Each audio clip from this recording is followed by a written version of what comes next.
We're live. Welcome everyone to the Coaching to Flourish podcast. And I'm your host, Raj Anderson, executive life coach and coach assessor. And I'm here with John Andrew Williams, who's the founder of Coach Training EDU. I know lots of exciting things have been happening over the last few days with you and Coach Training EDU. So how are you, John? What have you been up to? Good. So Raj and I just met in person in Orlando, and, working remote, I've worked with people all over, and then you get a chance to meet, and it's fun. There's that initial like, ooh, what's it going to be like? And then once you get in there, it's fun. So I'm still riding high from the week conference with the National Association of College Advisors in Orlando, and getting back into it. I'm more excited than ever for the field of coaching. And it was really good to see other perspectives too on what coaching can bring to other professions. So I feel pretty psyched. Yeah, really good. Yeah. Me too. It was fantastic to connect with you, John, and the team. And I was able to connect with Ashley and Britt as well. And I think for me, it's that reminder of just the power of connection, isn't it? Energy, inspiration. We were able to bounce ideas off each other, use each other as a sounding board. It reminded me a bit of what coaching itself is like when you connect with someone. Totally. Yeah. Agreed. Before we get into the topic, I'm just curious then, you said, from this experience, the event that you were at, it was thinking about where coaching sits and what's happening in the coaching world. Is there anything that you would want to share with the listeners around that? Yeah, I was struck by like where I feel like the future of the advising profession and the coaching profession, where both of those are going to play in the higher education space. And I think what's going to happen is that advising will adopt more and more of a coach-like stance with really helping students navigate that inner geography. And I think coaching is going to have its own department in a lot of these universities and schools. So what we heard a lot of it, like the current trend right now is administrators who understand the difference between coaching and advising. A lot of these administrators, they are being coached. So they now have firsthand experience with what a coaching session is like, how it's different from advising.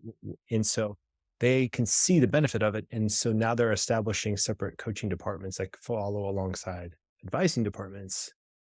That's pretty cool. And now what we have, our job as coaches now is to figure out how to market coaching to students so they know, okay, this is what it's like. This is how it's different from advising.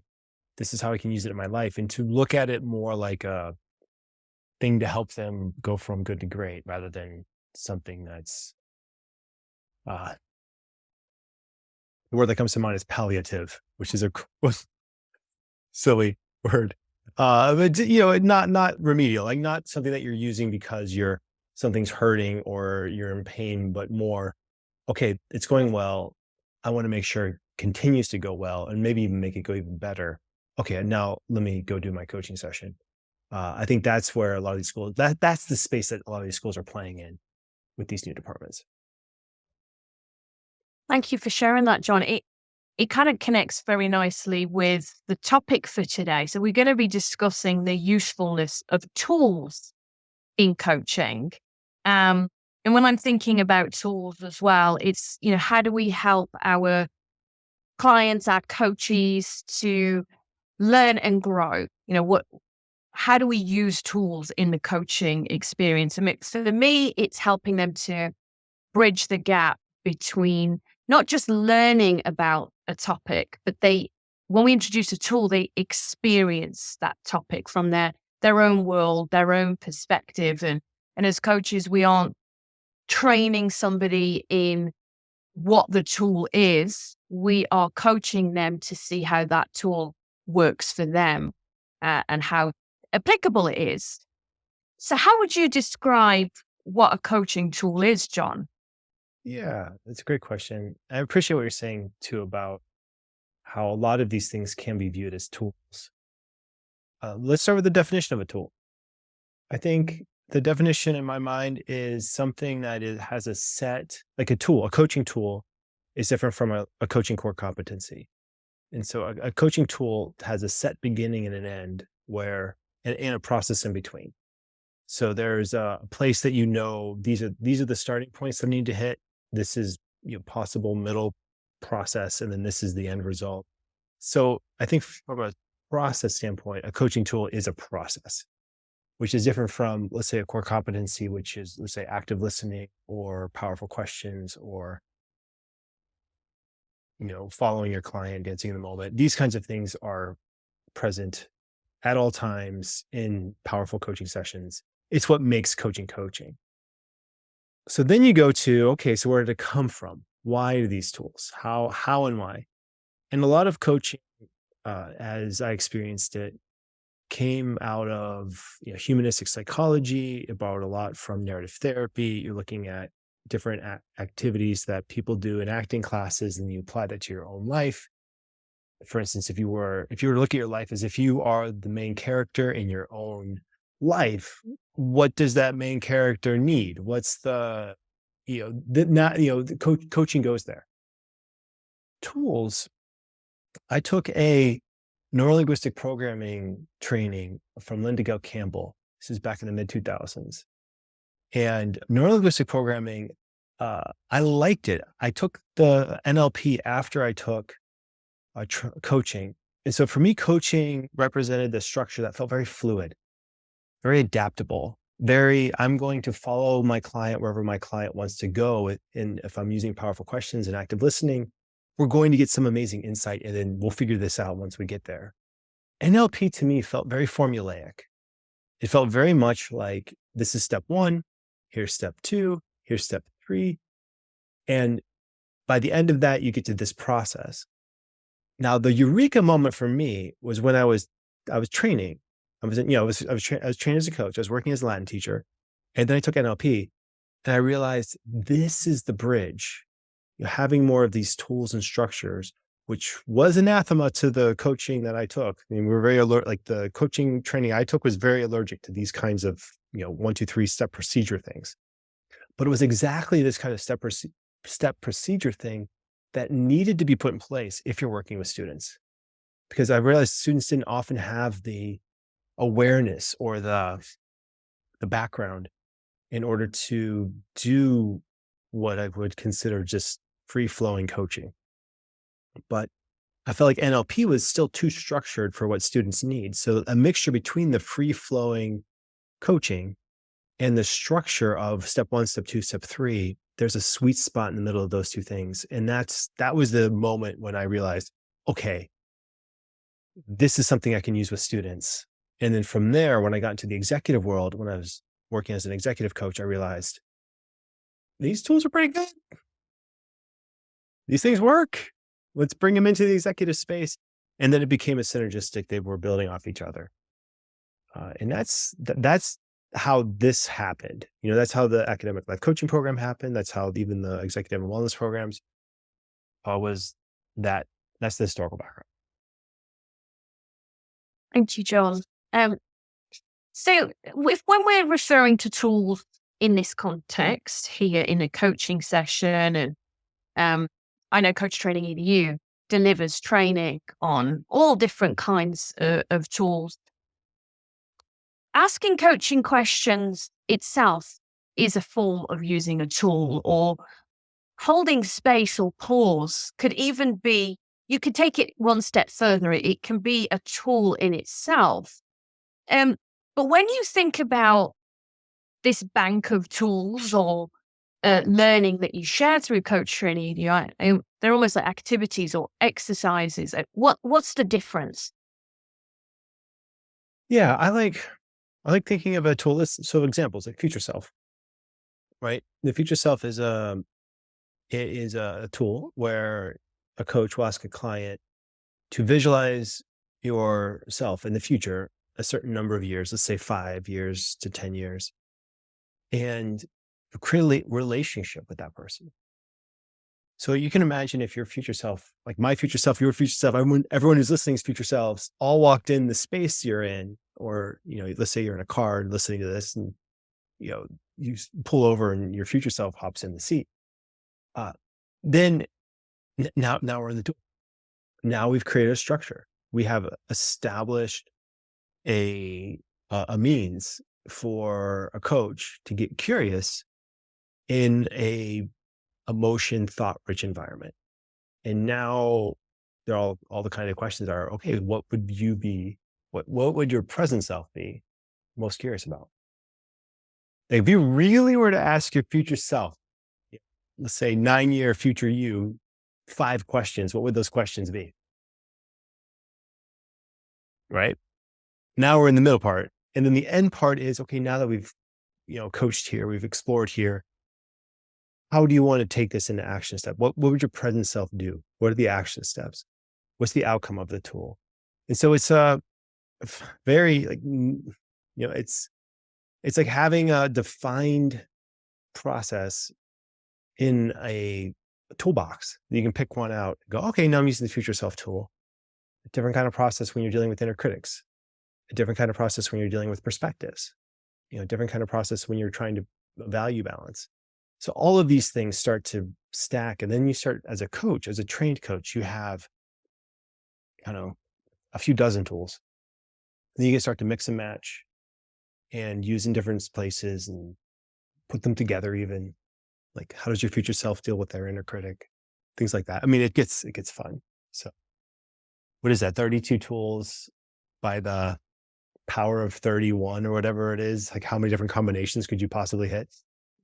Yeah, that's what we're playing with.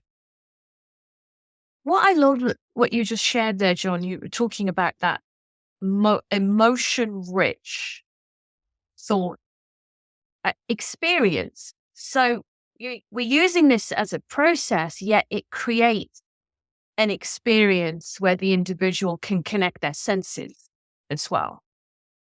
They Right. can step into this, feel it and hear it and see it. So it's beyond just a tool on a sheet. It helps the individual to step into something, to shift their perspective or see something new. Yeah, I mean, that's the whole. Yeah, I mean, that's the heart of it. Is you're helping in a coaching session. You are creating a space where people can try on different selves, different emotion, different thoughts, different what ifs, and then see how they land. I mean, our bodies are finely tuned instruments that will react.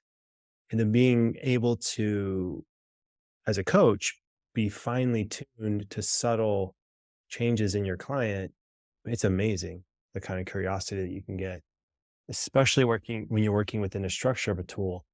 It often acts as a guide for your curiosity. So you know that a coach really is smooth when the tool feels so integrated, so like, they've taken it and they've really lived it for a period of time. It the conversations, they sound just like a good conversation at a coffee shop. Like, you might not even know that a coach is using the tool. That's how smooth it can sound, as you're moving on here. That's a great tip there. Use the tool as a guide for curiosity. Yeah. Because often when I'm assessing coaches, um, when they're new to the tool or they might be new to coaching, it can get a little bit panicked about the execution of the tool and wanting to execute it perfectly. And I didn't really want to risk using it because I didn't know if I could do it well enough or do it perfectly. So I like that perspective of using it as a guide for curiosity. Yeah. What words of wisdom do you have for coaches who feel a bit, oh, I don't know if I can bring this tool out. I don't know it well enough. Yeah, I mean, that's always the. I mean, you're in there too with training and assessing. There's so in the training design, I've thought about this a lot. There's no real great way to both say, oh, okay, in the training session, you're now going to give amazing coaching, and we're going to learn this tool that we have already predetermined. This is the week for that tool. So there is a tension between, I want to be really good as a coach and I need to practice to become good. But sometimes this week the tool is let's say inner critic, it doesn't quite fit with what my client needs the most Mhm. right now. So there's a little bit of no, we're just learning this tool just to learn this tool. And when you go out into the real world, you'll have a bank of tools. You can pick which one fits the best. So I think sometimes coaches, what they do in the training is they're in the training, they're using a tool that's not quite a perfect fit, and it shakes Mhm. confidence a little bit because you're realizing, this doesn't quite fit that well, or this isn't. So I think there's just an understanding that that's just the process of learning the tool. When you get into working in sessions out there with clients, it's easier.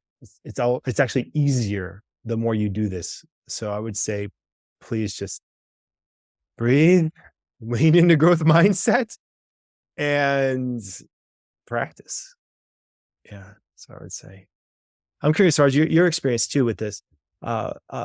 In what have been the tools that you found are the most useful when you're working with your clients in the executive spaces?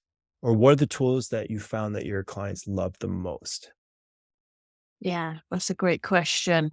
Um, Inner critic is up there, Mm, especially when working with leaders. And I think it stems from that imposter syndrome, that internal dialogue, um, how they want to represent themselves. So inner critic is loved. Anything that is also focusing on values, uh, culture that they want to create as a leader, values exercise, values activity, is love. There's so much insight and learning that happens from that. Core motivation, core motivation. People really enjoy the reflection, and because there's so many different parts to it, it's not just about discovering your core motivation. It's also, well, how does that core motivation show up when you are fearful? How does it help you with your leadership strengths? And the bit that I find that leaders really enjoy as well is how to communicate with others, their core motivation mhm. type. Right. That's fine. Yeah. Yeah. I find And the these good old wheel of life. Sorry, I just remembered that one, John.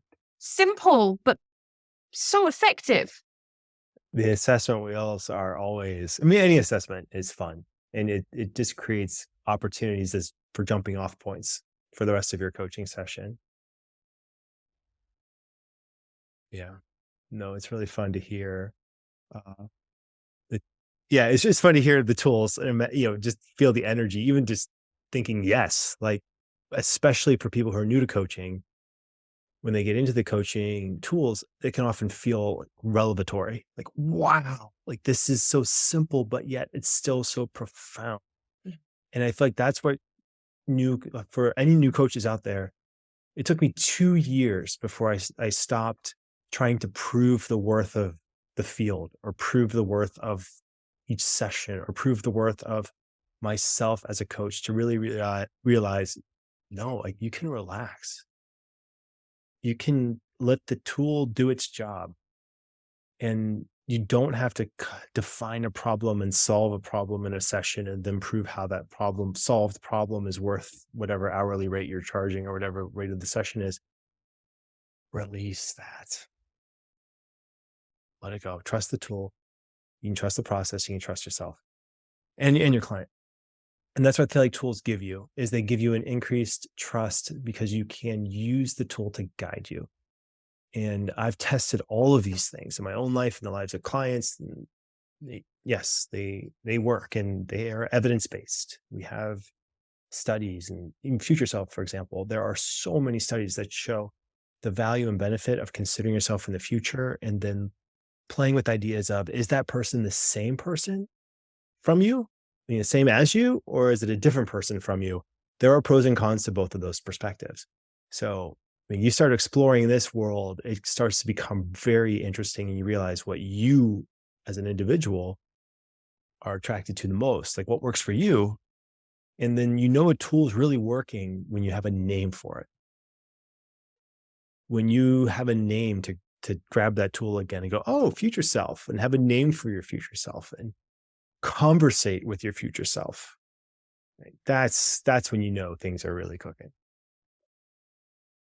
that there's real power, isn't there, behind creating names and meaning and associations for the individual because it helps them to really connect with it. I talk about sticky learning, and I was joking the other day. I launched a new program around allyship, and one of the things we were talking about is the power of self-reflection and the coaching questions, asking ourselves even those questions.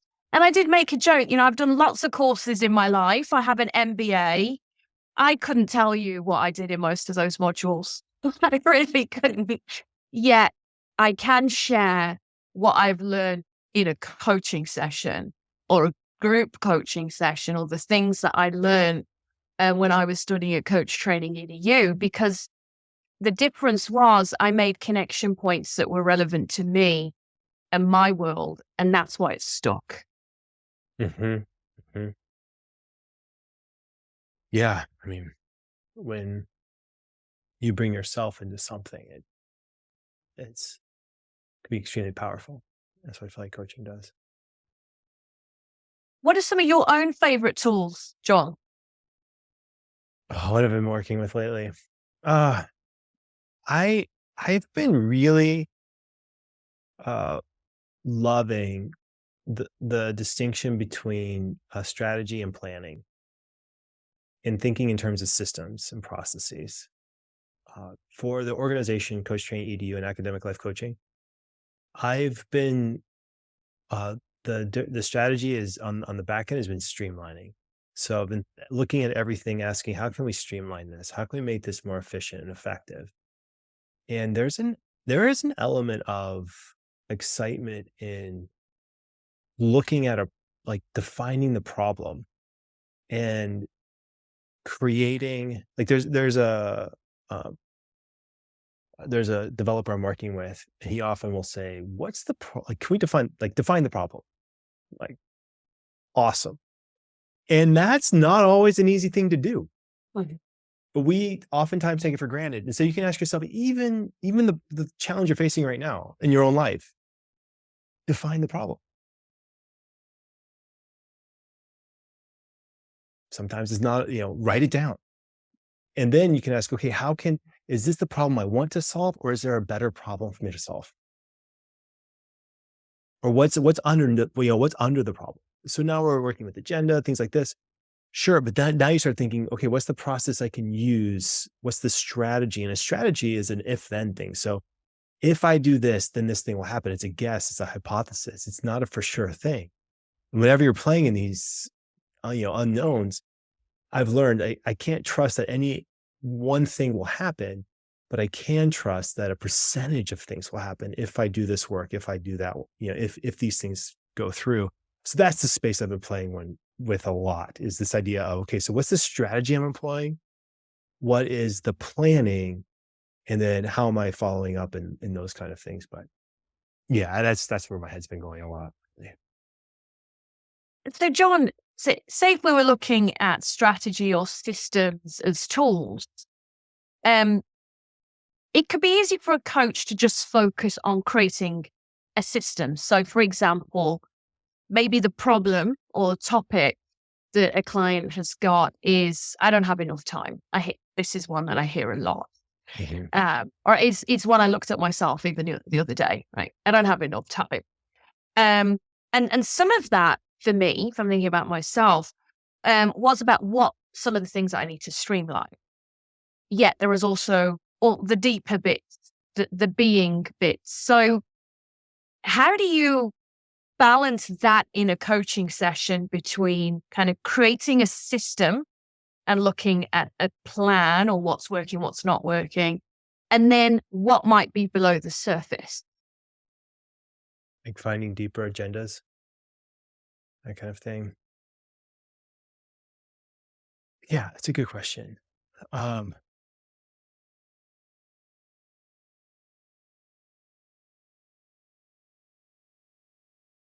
it's sometimes I'm trying to think of how do we teach this? And I don't know if there's any way to really teach it except to help someone be open to the experience of it. the experience of how do you find those deeper agendas, or how do you get to how do you get to deeper levels of coaching? And for myself, I know what it feels like because I've done it. And I know you know what it feels like too, Raj. Like experienced coaches will know it's a feeling. For me, it's a feeling. Like when a client will present a problem, or hey, I want to focus on this, then there's usually okay, and then what else? And what else? And then you hear something and you just feel, yeah, that feels like something solid and tangible that we could really dig into. And what I'm looking for is not necessarily trying to solve the problem, but I'm looking for how can I use this problem to create an insight?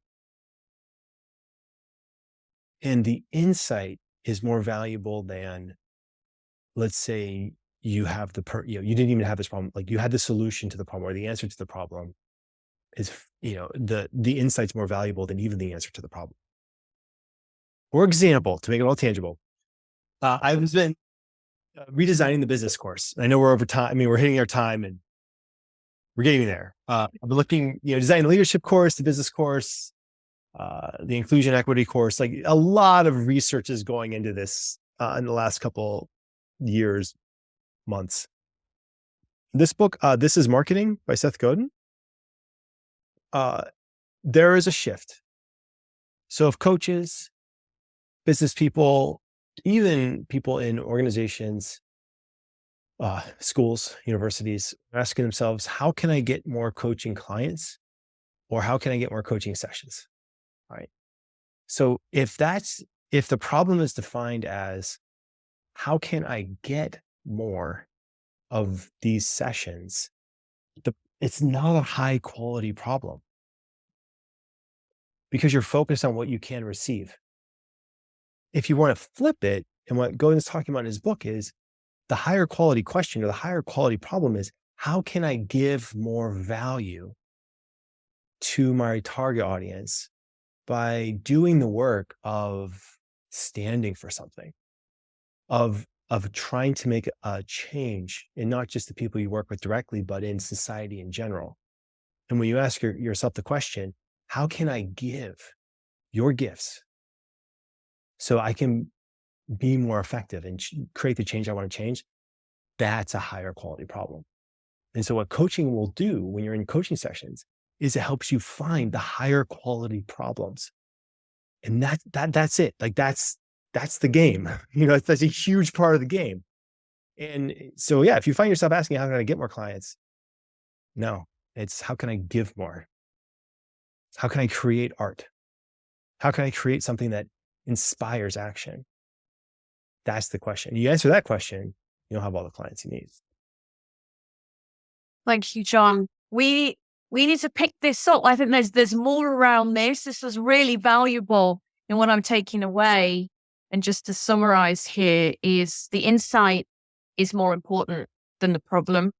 Asking those higher quality questions around that. Staying in curiosity. We all know curiosity is our superpower as coaches. And then I think when it comes to tools, when you're learning them, I would say keep it simple. Right. Yeah. Thank you, Raj. It's so fun to see you again, like in here and in person. And I think we are going to put a conference on. We're looking September 24 for Coach Train EDU, academic life coaching. This is all very tentative. It's all we're not sure yet, but and probably is going to be in Denver. So fantastic. Okay. We will manifest that, set the vision. It'll be fantastic to see everyone. Thank you to the listeners. Please send us your questions. Thank you as always, John, and look forward to seeing you next time.